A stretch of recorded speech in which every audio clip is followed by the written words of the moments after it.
Yes, so we are live. So let us go back to where we left, and yes, yes. Okay.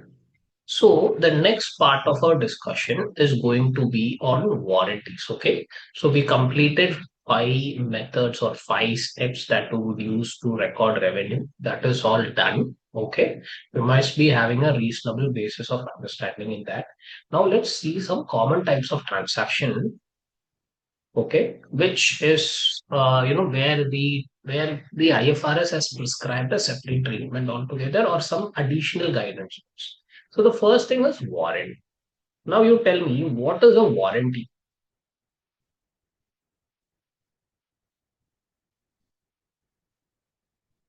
What is a warranty?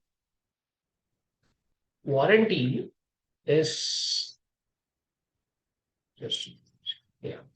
Warranty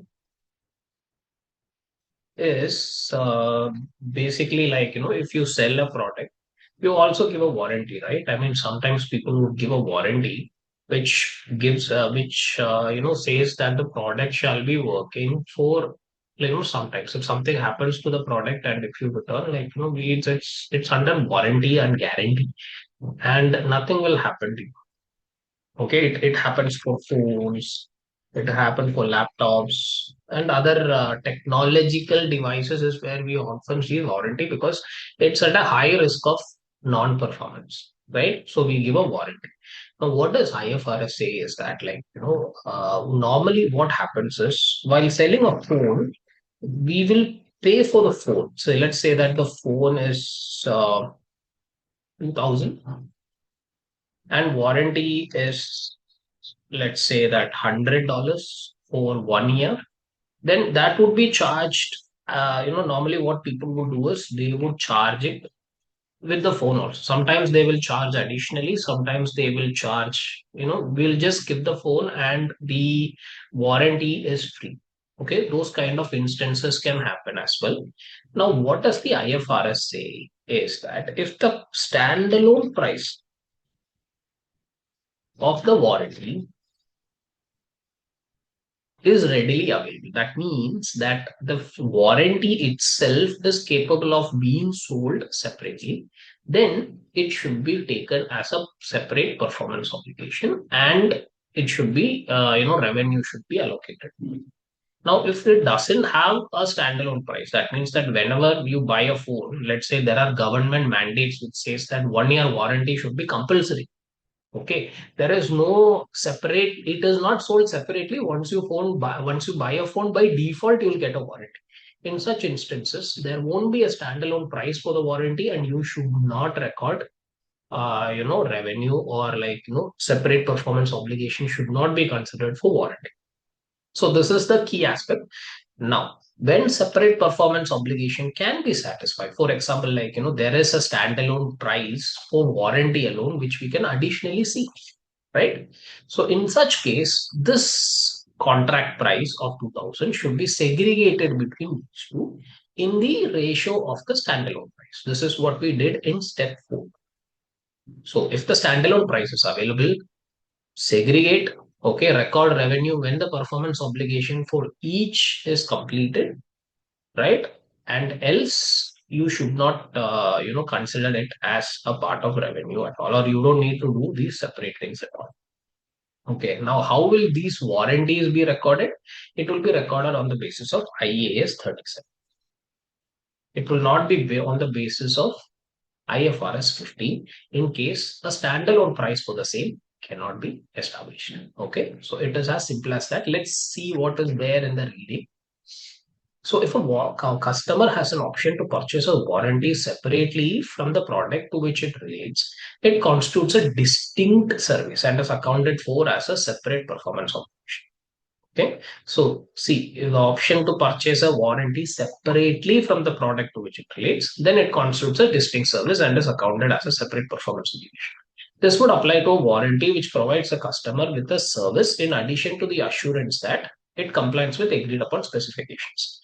If the customer does not have the option to purchase the warranty separately, for instance, if the warranty is required by law, that does not give rise to a performance obligation, and warranty is accounted in accordance with IAS 37 provisions, contingent liabilities, and contingent assets. Okay, it's very simple, it's very clear, it's very crisp. Let's do one example. Premier Co sells a machine to a customer for 196,000. Okay, which includes the standalone selling price of the machine. So whatever the machine is sold at 196, which is also the standalone selling price of the machine. Okay. The sales contract includes a warranty that provides assurance that the machine complies with agreed upon specifications and will operate as promised for 1 year from the date of. So they are also giving a warranty for 1 year. As the customer represents new business to Premier Co, it also offered an additional extended warranty, no extra cost, which guarantees the machine will operate as expected for further 6 months period after the standard warranty has elapsed.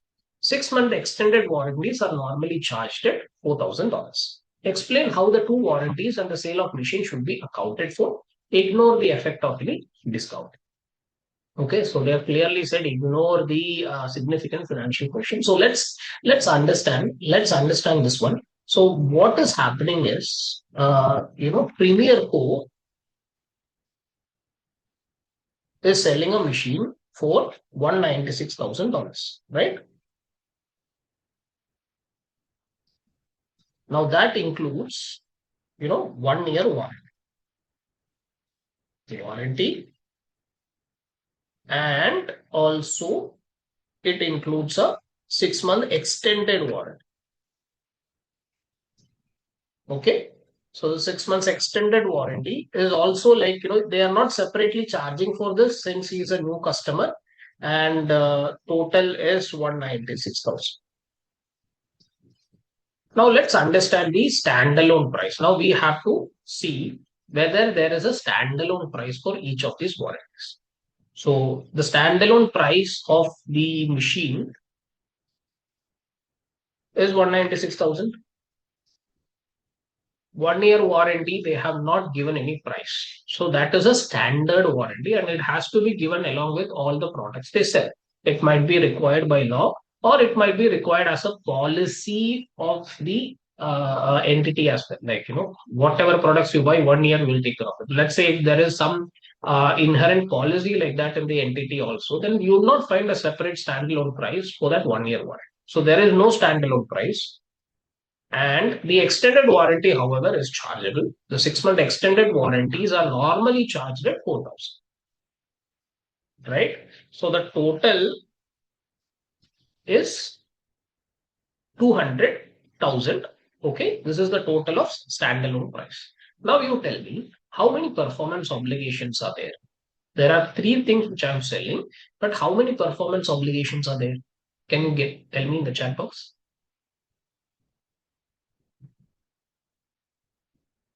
How many performance obligations are there? Yes. So there will be two, because I told you if there is a warranty and if it does not have a standalone price, then it will not be considered as a separate performance obligation. This is what IFRS 15 says. Now, given that this is the nature of things, how would you do the accounting? Let's understand the accounting part as well. At the time of sale, okay, at the time of sale, they might have given some dates also. No, they have not given any dates. Okay. So at the time of sale, what would you record? See, first of all, we have to first identify what is the revenue that has to be recorded for machine and what is to be recorded for the extended warranty. This is not a performance obligation. So what is the revenue that I will record for this? For that, I need to first find the ratio, correct? So this divided by this and this divided by. So we see that machine is 98% and extended warranty is 2% if you take the ratio of individual. So what would be the revenue attributed to the machine and 1 year warranty. That is going to be the total selling price of this. Okay, I've just removed the total selling price into this percentage. This would be the revenue attributable to the sale of machine and 1 year warranty, and this into the 2%. So this would be,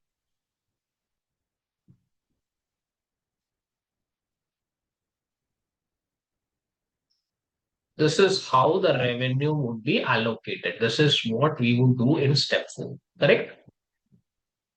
Now you tell me, at the point of sale, I mean at the time of sale, we will record the revenue of how much, 192 or 3920? We will record 190 because that is satisfied on at the point of time, and hence this revenue we will record at the time of sale. So at the time of sale, it would be bank debit, right? 196,000,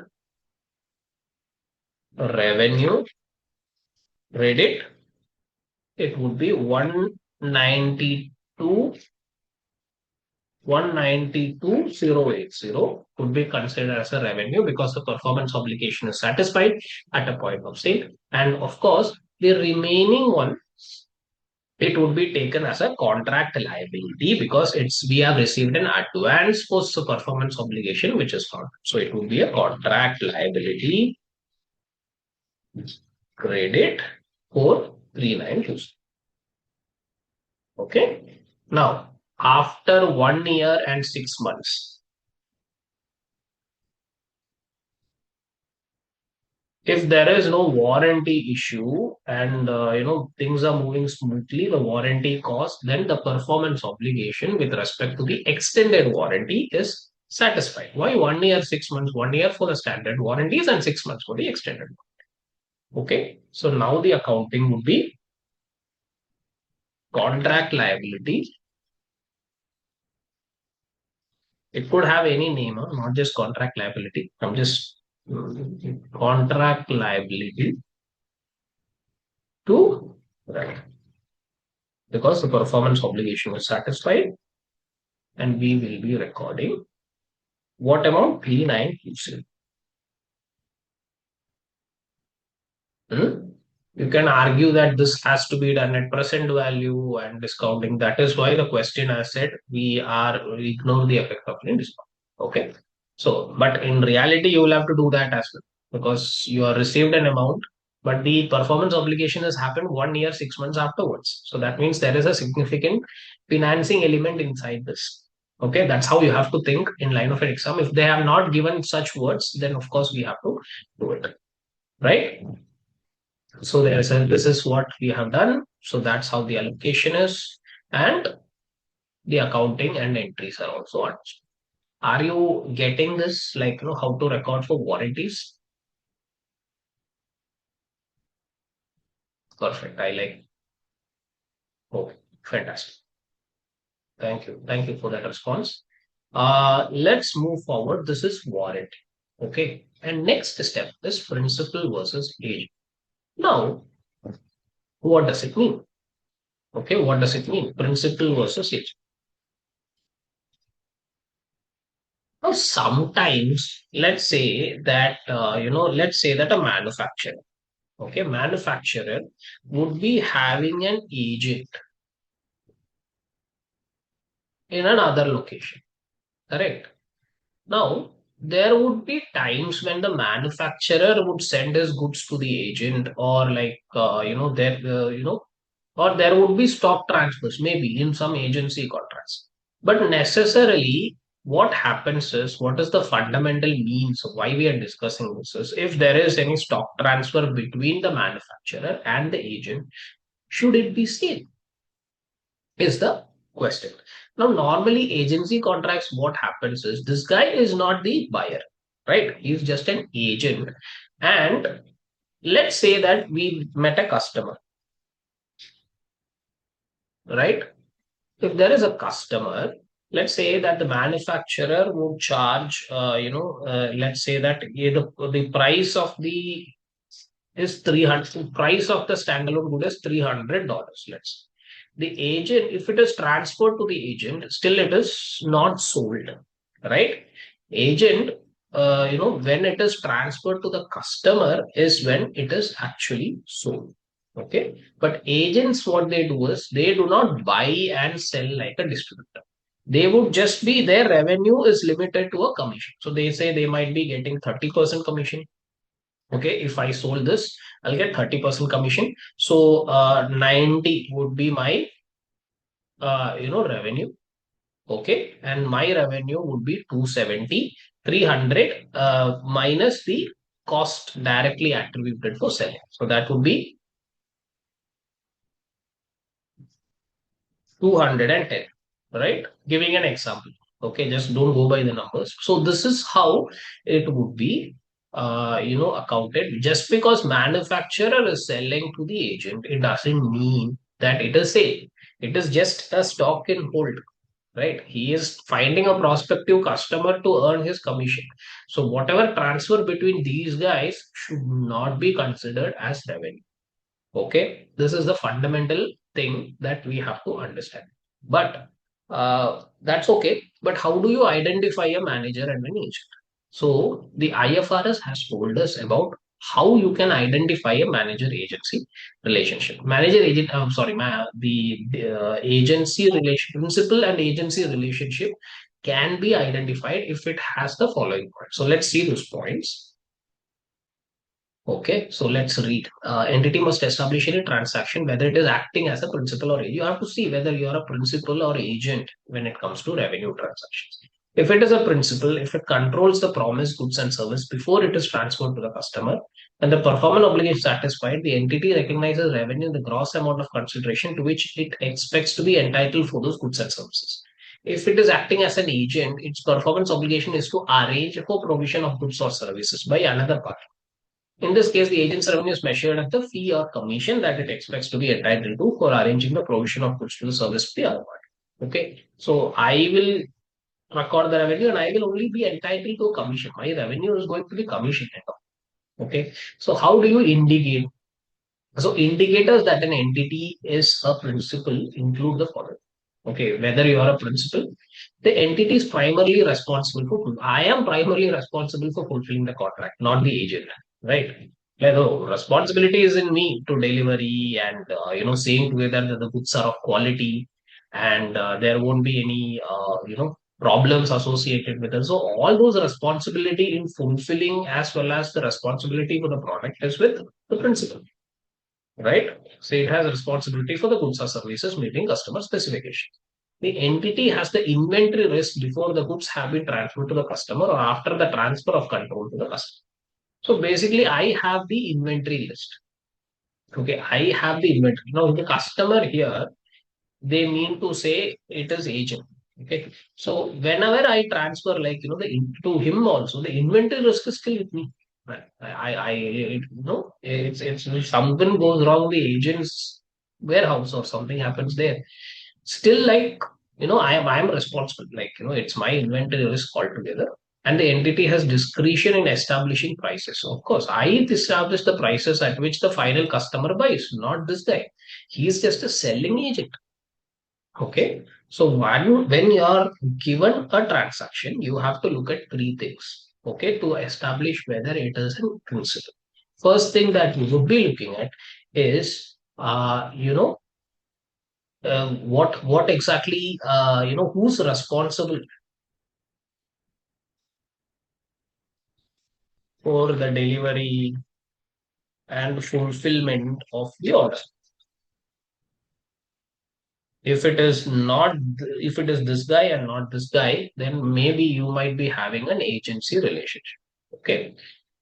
Now who's responsible for delivery, fulfillment, and order? And who calls the shots when it comes to fixing the price?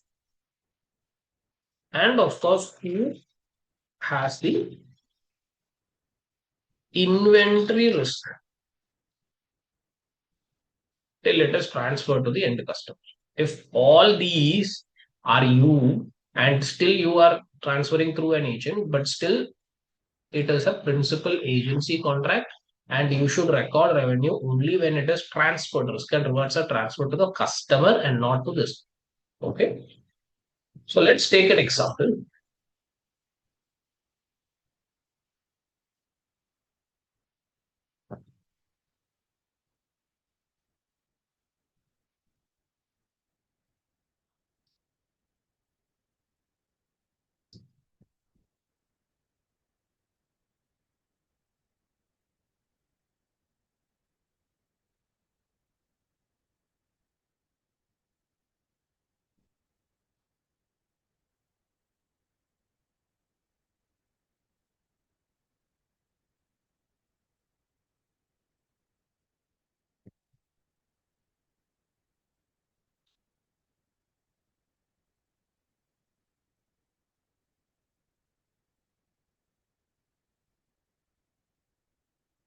Okay, warranty is done. Principal and agent, let's take a.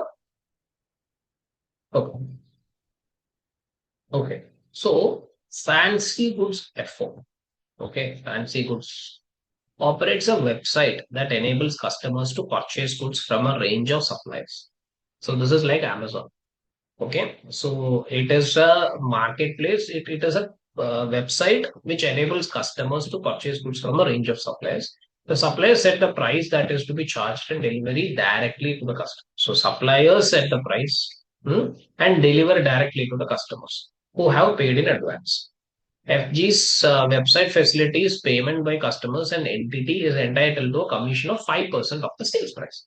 The entity has no further obligation to the customer after arranging for the orders to be shipped. Okay. So tell me, is FG a principal or an agent? FG is going to be definitely an agent, right? Because it satisfies the three things. What is number one? Who's responsible for fulfillment of the order? It is the customer. It is a supplier, right? See, the suppliers set the price that is to be charged and deliver directly to the customers. So they take care of the responsibility of fulfillment of the order as well as the responsibility for the product, and they set the price as well, right? And the inventory risk is also with them because and of course another additional point is that FG does not do a buy and sell transaction, but it is only entitled to a commission of 5%. So whatever you sell there, I get a 5%. So it's not a buy and sell like an intermediate distributor. It is only a commission based. So can we say that FG in this example is an agent? Absolutely. So let's see. So supplier is primarily responsible for fulfilling an order rather than FG. FG is not obliged to provide goods if the supplier fails to deliver for the customer. FG does not have an inventory risk at any time, and FG does not establish the prices. FG is therefore acting as an agent and should recognize revenue equals to the amount received as commission only. Okay. So there is not going to be a sale recorded there for the principal when he transfers goods to the agent. No, the only thing that is going to happen is your revenue is only going to be commission and his revenue is going to be the gross consideration. The principal's is going to be the gross consideration and yours is going to be commission. So these are kind of things like you have to identify in case confronted with the. It's pretty simple, nothing much.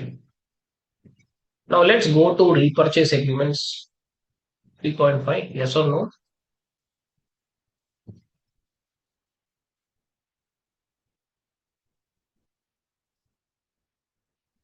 Fantastic.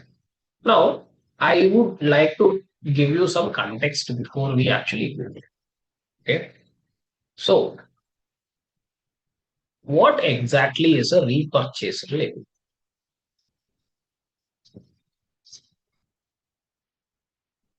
So sometimes what happens is, let's say that X is the seller, Y is the buyer.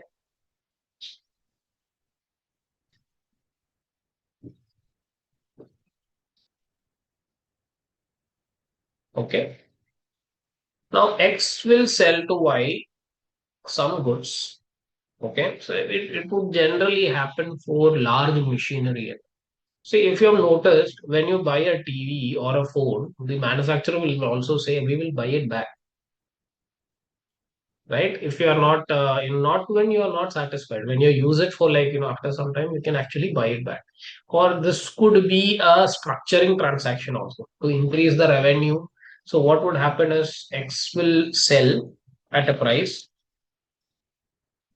and Y after a point of time will what to do? Will resell to X at a different price. Okay, I will sell to Y will sell it back to me. So these kind of agreements are called repurchasable agreements. It's very prevalent, and I have not seen it personally in any of our thing. But of course, if you are doing accounting for a lot of firms, obviously you should be seeing this, especially in this country. Now, why would anybody do that? Now, what IFRS, the people who drafted the standard things is that this could be a very big loophole, right? It could be what we call as a BEPS risk. I am transferring, I am buying back at a lower rate. Effectively, what I'm doing is I'm either transferring my tax losses there or I'm getting his tax profits there. I can shift the profits well. Also, when it comes to accounting, my profit is completely distorted, especially when these are related parties. Correct. So, in such a case, what they have said is if there is a repurchasable agreement, hmm, then you have to do something extra. Okay, you have to see through, you have to look at substance over form and see whether it is a revenue or some other transaction which is masquerading as revenue. Okay, so let's understand. So let's take a live example. Okay, no, before that, let's see now this option to repurchase, right? Option to repurchase. I sell to a Y. Now, option to repurchase may take three forms. If you remember prior AFM, it could be in the nature of a forward contract, right? That means X has to purchase back. Correct? X has an obligation to purchase back. The contract would say that no, he will sell to buy at a point of time, and after 6 months or 8 months, you have to take it back. So that would take the form of a forward contract. X has an obligation. There is no chance. He can't run away. He has to take it back. It could be a call option also, right? What does it mean? It could mean that X can buy back, X can, or choose not to buy back. Here, X does not have a obligation as in the forward contract. X has a right to whether buy back or not. Okay, and then there is of course the put option. Some contracts would also have these lines where it's not Y who has the right, but it's not X who has the right, but Y has the right. Okay, Y would say, no, I have an obligation, I have a right to sell. If I exercise that right, then X has to buy it from. So Y can or not sell. Are you getting this example? Three instances could happen in a repurchase agreement. Correct?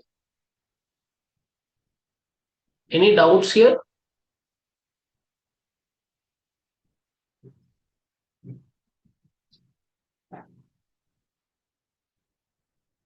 Okay. So there could be three ways in which the contract could be drafted. Now, when it comes to a forward contract or a call option, okay, what the standard says is, first you have to see. Hmm? First thing what you have to see is what is the purchase price? Sorry, what is this price at which it was sold?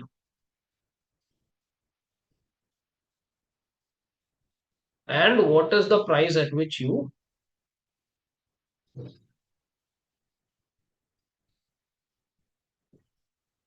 okay?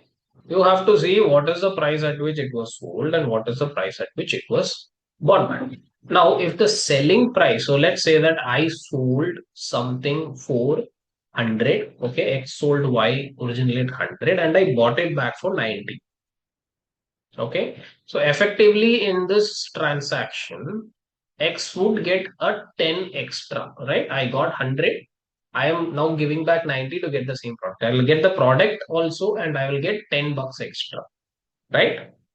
Now, in such a scenario, when the reselling price, okay, is lesser than the original price, then my boss, this is not a revenue transaction, it's a lease transaction, right? You get your understanding. I'm giving something, I am getting 10 rupees also. So it takes the form of a lease. It does not take the form of a sale. Okay, I'm selling something to him, I'm buying it back at a lesser price. So it's like he's giving me 10 bucks of rent for using that product till that particular point of time. So consider it as a lease transaction and use, no need to use IFRS 16. It would be what we call as an operating lease because it would not go into the level of a finance lease because you're buying it back, you're not giving much control. And also the expected life of the asset is not the same as what would be. So anyways, you have to see anyways, if it's an operate, you have to consider it as an operating lease, and you would have to consider this 10 bucks as lease income, right? And this 100 as a lease asset and 90 as a lease liability. This is how it would go. 10 would be your income, which will not be revenue. Then you have to consider lease asset and a lease liability together. Okay. So it will go into the nature of IFRS. You can't pull something like this and say it your earned revenue. No, it would not go in the essence of reporting, right? So they're invoking substance over form at a major stage here, and they're saying this is a lease. Okay. Now, what if it is the other way around? What if I sold it at 90? I am buying back at 100. Then what the standard says is even then you are not kind of having a revenue. You are selling at 90 and then you're paying 10 extra to him, right? So this is what we is something like a financing transaction. This is not a revenue transaction. This is a financing transaction, and it would be a finance expense for X, correct, for the seller because I'm paying extra later. So this would be how it should be, and it should not be in case if there is a repurchase agreement. You have to see if it's a forward option or a call option. Then you have to see whether it's a lease transaction or a finance. Okay.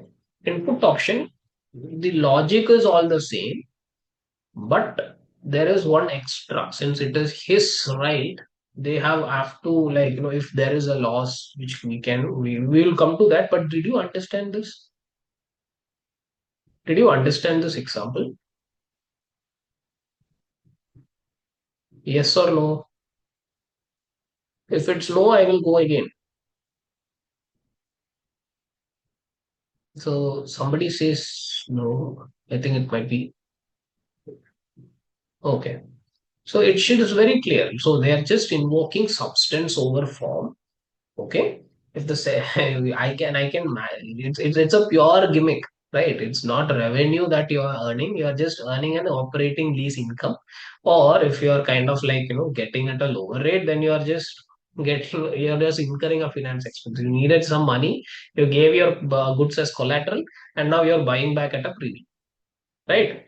So that is one thing that you have to keep in mind.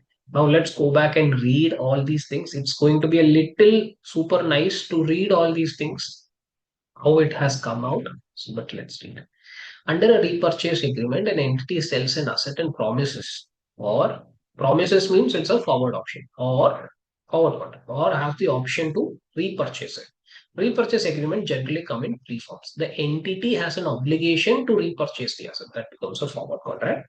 Entity has the right to repurchase the asset. That's a call option. And the entity must repurchase the asset if it is required so by the customer. The put option. In case of a forward option or a call option, the customer does not obtain the control of the asset. even if the customer has physical possession. Okay. So who's the customer here? Him. Why? Right. He does not, even though he gets it, he does not get the physical possession. I mean, even he gets the physical possession, the customer does not obtain the control. Okay.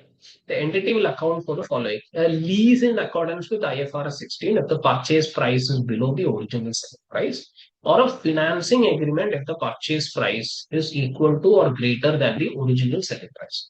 In this case, the entity will recognize both asset and a corresponding liability. Okay. If the entity is obliged to repurchase the asset at the request of the customer, it must consider whether or not the customer would likely to exercise that option. Yes. So this is the treatment for call option and forward contract. Okay. Now for put option, it is significantly the same. The logic is the same, but there is one small difference. What does it say? If the entity is obliged to repurchase at the request of the customer, that is a put option, it must consider whether or not the customer is likely to exercise that option. Okay, in case of the put, see, this is my obligation, this is my right. So it is fully within my hands, right? Here, the transaction will happen or not, the repurchase will happen or not, is in this guy's hands, is in Y's hands. So you should first consider whether there is a chance that he would repurchase. Okay. So obviously, if the selling price is going to be more than the original price, then only he will exercise the option, no, rationally, in substance. It would only in this instant that if this instance is available, then only he will avail the put option. Say I buy something for 90 and I have the market price is 100. Now I have a right to sell it at 100 and earn a 10 quick buck. That is when he would really sell. Otherwise, if it is I bought it at 100, now I'll only get 90, then let it go. I don't want to kind of lose. I would better rather sell it outside, right? So, if the repurchase price is lower than the original selling price, and just consider that the customer does not therefore have significant economic incentive to exercise the option, the contract should be accounted as an outright sale. So, in put option, what they say is if he is not having financial incentive to buy it back, then you record it as a revenue. He is not going to repurchase it, then it becomes a sale, right? But if the repurchase, okay, then outright sale with the right holder. If the customer is considered to have a significant economic incentive to exercise the option, the entity should account the agreement as a lease in accordance with IFRS 16. If the repurchase price is greater than or equal to the original selling price and the above is expected market value of the option, the contract is treated as a permanent sale. Okay. So if he has financial incentive, okay, so we will explain that put option, right? So in put option, there are like, original selling price,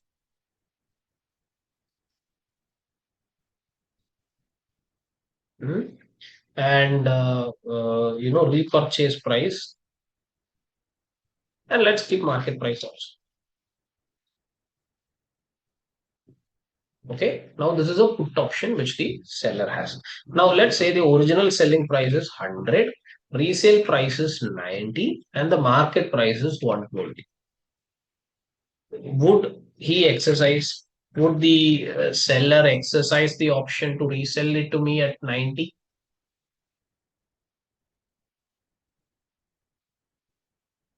Yes or no? Absolutely. Right. So he will not. Right? He will not. So in this case, you can record it as a sale. Now let's take another instant where the purchase price is 100, purchase price is 90, sorry. The resale price is 100 and the market price is 85. Would he exercise this option?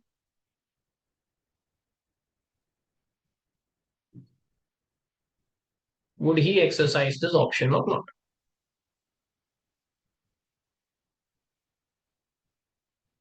No.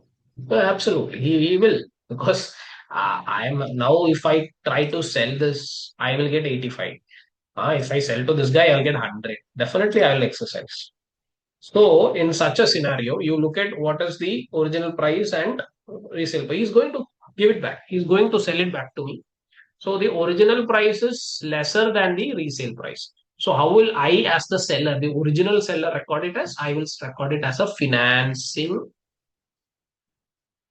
expense, right? So it would be like, I gave him my goods, and he is giving it to me, but I have to pay an interest. I gave his goods as a collateral. He's giving some money. Now I'm paying an interest. It would be like the financing expense. Now let's take another example. OG selling price is 90, resale price is 85, and market price is 20. Would he exercise this? Would the seller exercise the option? No.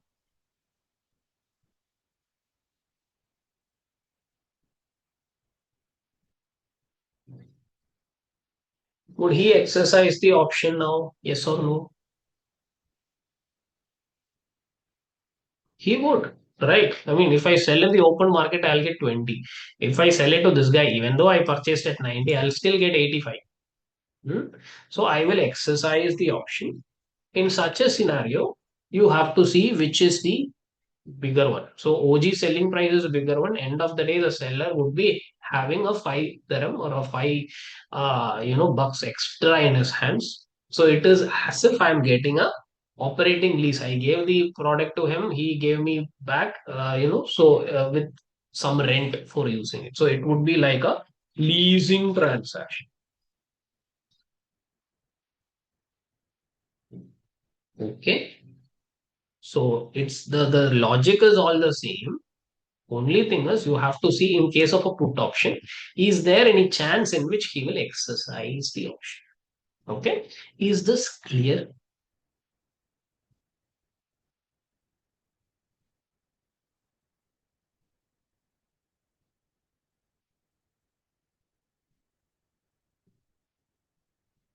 Okay. Okay. It is not going to get more complicated than it. It's pretty simple. It's just that the standard will not allow a sale to be recorded. I mean, anything to be recorded as revenue unless it is actually revenue. Okay, unless it is actually sale. If such kind of gimmicks are played, no man, we have provisions in the IFRS to record it correctly, so that the users of the financial information knows what is the right thing to kind of to interpret from such things. Okay, so this is a classic thing of substance over form. Now let's do an example. Oh my god, this is getting stuck. So this example is taken. Okay, company enters into a contract with a customer for the sale of tangible asset on 1st January 20x7 for 1 million. The contract includes a call option. So it's a call option. So you don't, unless it is a put option, you don't need to see whether he will exercise or not. Okay. So that's a big load off our back. The contract includes a call option that gives a company the right to repurchase the asset for 1.1 million on or before 31st December 20x7. So when was it sold? 1st January. It has a timing for repurchase on 31st December. At what price was it sold? 1 million. What is the repurchase price? 1.1 million. And it is a call option that I have, right? It means that B does not obtain control of the asset because the repurchase option means that it is limited in ability to use the money. As control has not been transferred, A accounts more. Okay. Before that, what will I account it as? You tell me. I enter into a transaction to record, on 1st January. I sold something for 1 million. And in 31st December, I am getting it back for 1.1 million. Okay. And it's a call option. Definitely, I will exercise this call option. Right. So what is this 0.1 million accounted as, and what it would be? What would it be? I sold for 1 million. I am while getting back, I have to pay 1.1 million. So what would be this be? How will this be accounted?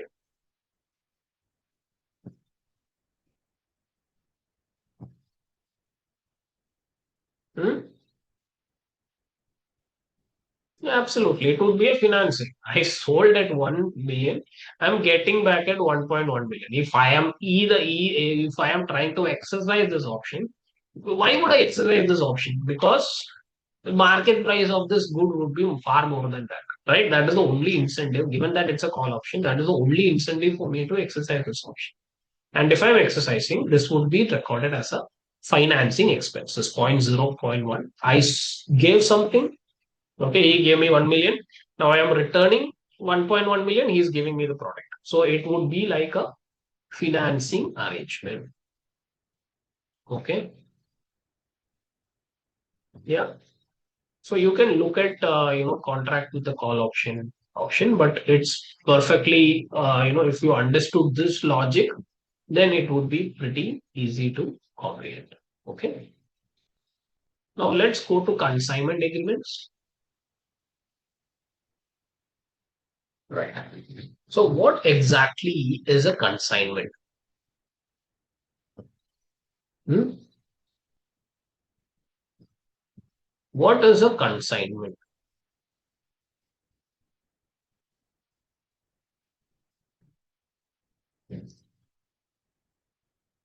So consignment agreements are those agreements where it's pretty common in jewelry and all. So if you go to any jewelry showroom, they will say that they would have all this gold, but are these gold actually theirs? No. They might be just putting them on display on behalf of other customers. Same would happen on supermarkets also. If you are a foodstuff company, if you're accounting for foodstuffs companies and all, generally they would have a consignment agreement with the supermarkets. The products would be placed in the supermarket, but that may not be the inventory of the supermarket. Okay, I will just keep it there so that customers can pick, and only if it is sold, then I would get my money, right? So if I am a person A who is a manufacturer, or I will be a wholesaler, and the retailer, maybe like jewelry showrooms or supermarkets, I keep my inventory there in the retailer, right? And the retailer would pay me only if it is actually sold, right? So normally what happens is I would keep my, let's say, 100 units of my inventory with the retailer. Retailer will say, I will not pay you now, boss. Once the things get sold, then I will pay you back. And you have a limitation period of, let's say, 6 months or 9 months, 3 to 9 months.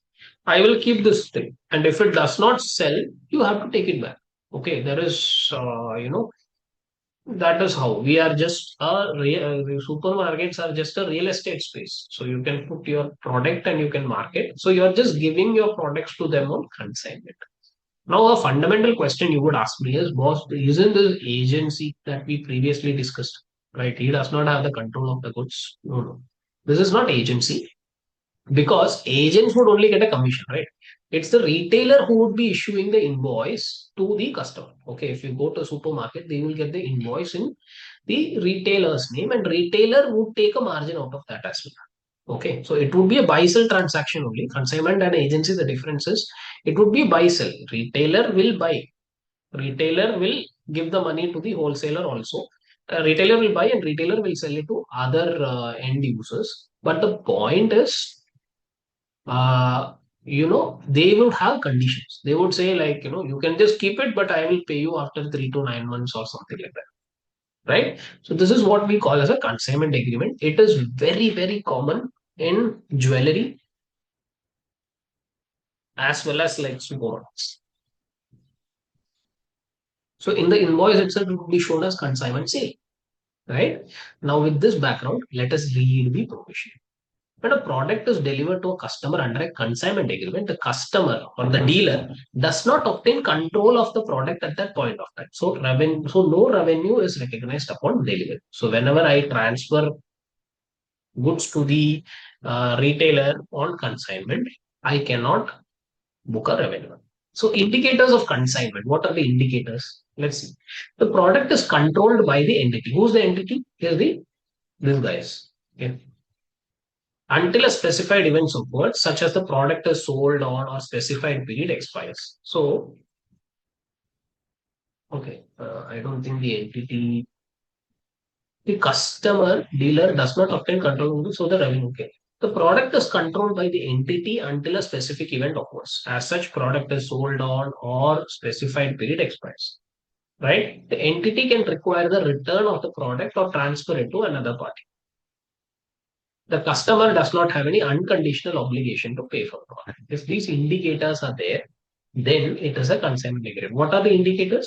The product is controlled. See, I put 100 units in your showroom or a supermarket, but still I control that. Huh? It's mine.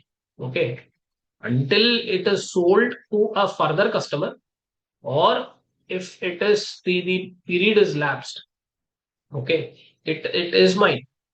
I'm only controlling. So the control has not been transferred to the retailer. Hence, you should not record the revenue. That's the ultimate thing. But the trick is how to find the consignment agreement. First thing is the control is with him only. Even though he is placing it in his market, the control is with him.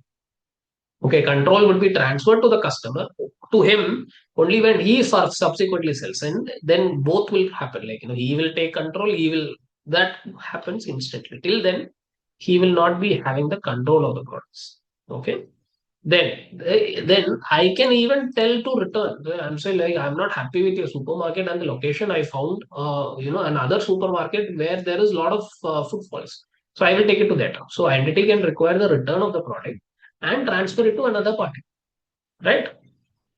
So, does anybody do that? I mean, do anybody would you do that in a normal transaction when you're actually sold something to the customer? Would you say no, give it back, I'll keep it there? No. That would only happen in a consent. And the customer does not have an unconditional obligation to pay for the product. I don't have an unconditional obligation to pay for the product.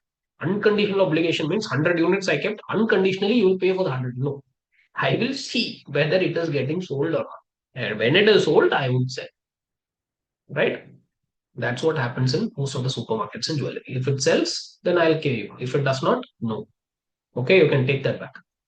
That's how the consignment agreements. Now, when we look at it ourselves, it is quite common. It's very common. In UAE, in this part of the world, and I'm sure that a lot of our clients would also be having consignment agreements. Do we record revenue when the wholesaler slash the manufacturer that I am is transferring to the supermarket? If we are doing such a practice, obviously there would be a VAT bill and all. Tax is different, accounting is different. But if you are giving a bill, I mean, on the basis of the bill, if you're recording revenue, my friend, that may be wrong because this might be a consignment agreement. The revenue can be recorded only when the retailer sells it. So this is something which I thought I would pause and I will just make a note of, so that because a lot of people are doing these kind of buy sell activities. If the accounting is not right, okay, if it's end of the day, if you look at a contract and say you see all these indicators and you see that it is a consignment agreement, but we have been recording revenue for like whatever invoice we transfer from the manufacturer to the retailer, then my friend, we are not recording revenue as per IFRS. Okay, so let that part sink in and let this be very important. Mark this as very important from a practical standpoint.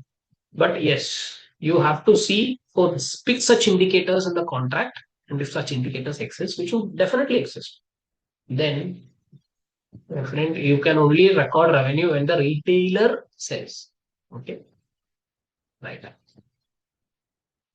So required accounting.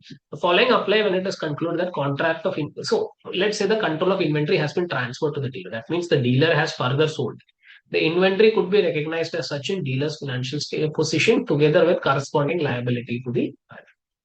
Any deposit should be deducted. It's okay. So what they're trying to say is that you should only record revenue when the control is satisfied, and you have to look at the contract which says how control would be transferred.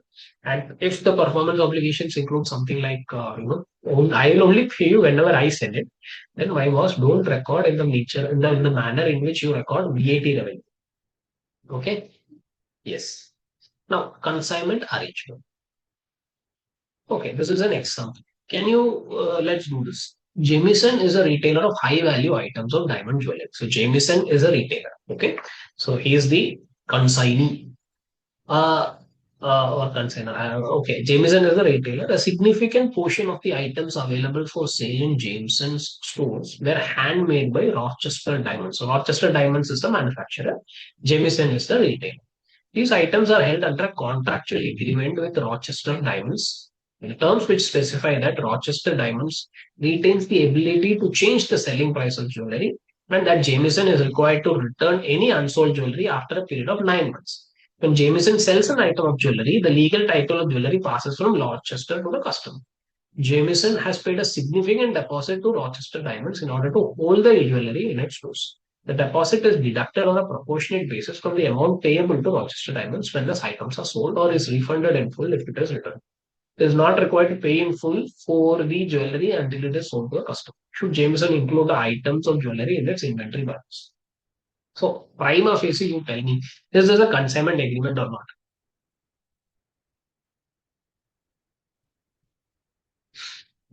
Is this a consignment agreement or not?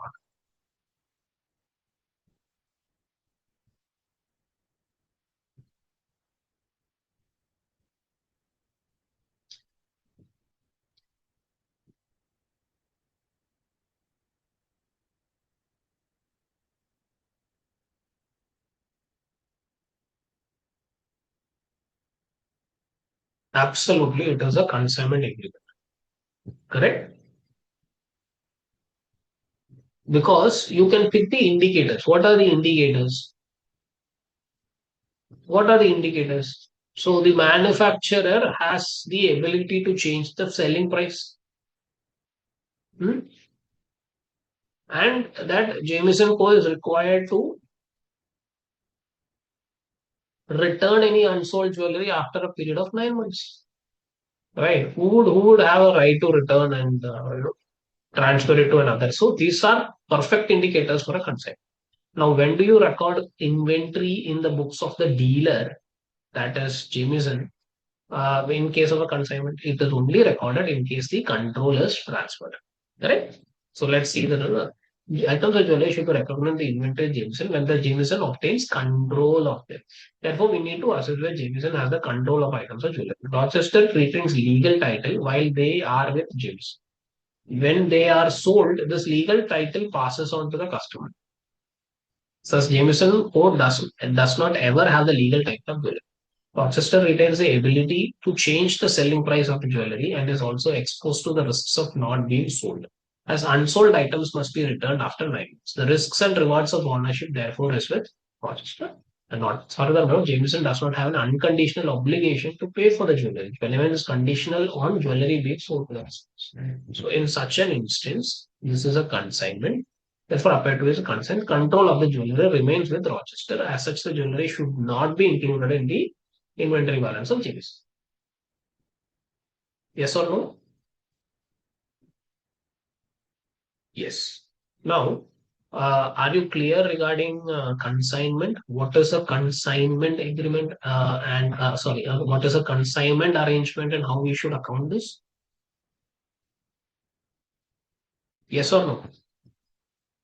So you should not record revenue and he should not record it as his inventory until the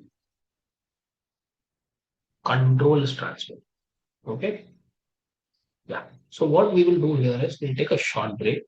Okay, because I'm getting some calls. I'll take those calls and we will resume in like half an hour. Or I will prompt you when to resume the session. Okay. So take a small break and we'll come back and do the rest of IFRS 15. Thank you.